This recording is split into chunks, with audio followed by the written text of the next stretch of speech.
امام عالی مقام حضرت حسین رضی اللہ عنہ کی شہادت۔ الحفیظ الامان۔ اب جگر تھام کے مومنوں یہ حال سنو، لو ذرا مقتل شبیر کا احوال سنو۔ اب وقت آ چکا تھا، زرعہ بن شریک تمیمی نے آپ کے بائیں ہاتھ کو زخمی کیا، پھر شانے پر تلوار ماری، آپ کمزوری سے لڑ کھڑائے، لوگ ہیبت سے پیچھے ہٹے، مگر سنان بن انس نخعی نے بڑھ کر نیزہ مارا اور آپ زمین پر گر پڑے۔ اس نے ایک شخص سے کہا سر کاٹ لے، وہ سر کاٹنے کے لیے لپکا مگر ہمت نہ ہوئی۔ سنان بن انس نے دانت پیس کر کہا خدا تیرے ہاتھ شل کر ڈالے، پھر جوش سے اترا، آپ کو ذبح کیا اور سر تن سے جدا کر لیا۔ انا للہ و انا الیہ راجعون۔ جعفر بن علی بن محمد سے مروی ہے، قتل کے بعد دیکھا گیا کہ آپ کے جسم مبارک پر نیزے کے 33 زخم اور تلوار کے 34 گھاؤ تھے۔ سنان بن انس قاتل کے دماغ میں کسی قدر فتور تھا، قتل کے وقت اس کی عجیب حالت تھی۔ جو شخص بھی حضرت امام عالی مقام کی نعش کے قریب آتا وہ اس پر حملہ آور ہوتا تھا، وہ ڈرتا تھا کوئی دوسرا ان کا سر کاٹ نہ لے جائے۔ قاتل نے سر کاٹ کر خولی بن یزید اصبہی کے حوالے کیا اور خود عمر بن سعد کے پاس دوڑا گیا، خیمے کے سامنے کھڑا ہو کر چلایا مجھے سونے چاندی سے لاد دو، میں نے بڑا بادشاہ مارا ہے، میں نے اسے قتل کیا ہے جس کے ماں باپ سب سے افضل اور جو اپنے نسب میں سب سے اچھا ہے۔ عمر بن سعد نے اسے اندر بلا لیا، بہت خفا ہوا، کہنے لگا واللہ تو مجنون ہے۔ پھر اپنی لکڑی سے اسے مار کر کہا پاگل ایسی بات کہتا ہے، بخدا اگر عبیداللہ ابن زیاد سنتا تو تجھے ابھی مروا ڈالتا۔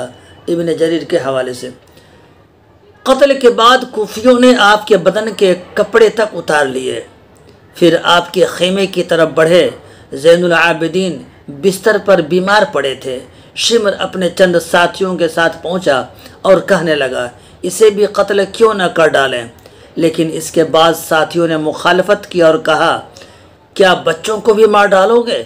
اسی اثنا میں عمر بن سعد بھی آ گیا اور حکم دیا کوئی عورتوں کے خیمے میں نہ گھسے، ان کو کوئی نہ چھیڑے، جس کسی نے خیمے کا اسباب لوٹا ہو واپس کر دے۔ زین العابدین نے یہ سن کر اپنی بیمار آواز سے کہا عمر بن سعد خدا تجھے جزائے خیر دے، تیری زبان نے ہمیں بچا لیا۔ نعش روند ڈالی۔ عمر بن سعد کو حکم تھا کہ حسین کی نعش گھوڑوں کی ٹاپوں سے روند ڈالنا ہے۔ اب اس کا وقت آیا، اس نے پکار کر کہا اس کام کے لیے کون تیار ہے؟ 10 آدمی تیار ہو گئے اور گھوڑے دوڑا کر جسم مبارک کو روند ڈالا۔ اس جنگ میں امام عالی مقام حضرت حسین کے 72 آدمی مارے گئے اور کوفی فوج کے 88 قتل ہوئے۔ ابن جریر کامل یعقوبی کے حوالے سے۔ حضرت زینب نے پامال لاش دیکھی۔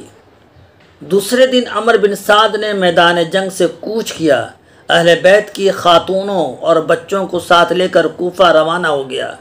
قرہ بن قیس جو شاہد عینی ہے روایت کرتا ہے کہ ان عورتوں نے جب حضرت حسین اور ان کے لڑکوں اور عزیزوں کی پامال لاشیں دیکھیں تو ضبط نہ کر سکیں، وہ آہ و فریاد کی صدائیں بلند ہو گئیں۔ میں گھوڑا دوڑا کر ان کے قریب پہنچا، میں نے کبھی اتنی حسین عورتیں نہیں دیکھی تھیں۔ مجھے زینب بنت فاطمہ رضی اللہ عنہا کا یہ رونا کسی طرح بھی نہیں بھولتا اور یہ کہنا اے محمد تجھ پر آسمان کے فرشتوں کا درود و سلام، یہ دیکھ حسین ریگستان میں پڑا ہے، تیری اولاد مقتول ہے، ہوا ان پر خاک ڈال رہی ہے۔ راوی کہتا ہے کہ دوست و دشمن کوئی نہ تھا جو ان کے رونے پر رونے نہ لگا ہو۔ 72 سر، پھر تمام مقتولوں کے سر کاٹے گئے، کل 72 سر تھے۔ شمر بن ذیلجوشن، ابن الاشعث، عمر بن الحجاج، مرہ بن قیس، یہ تمام سر عبیداللہ ابن زیاد کے پاس لے گئے۔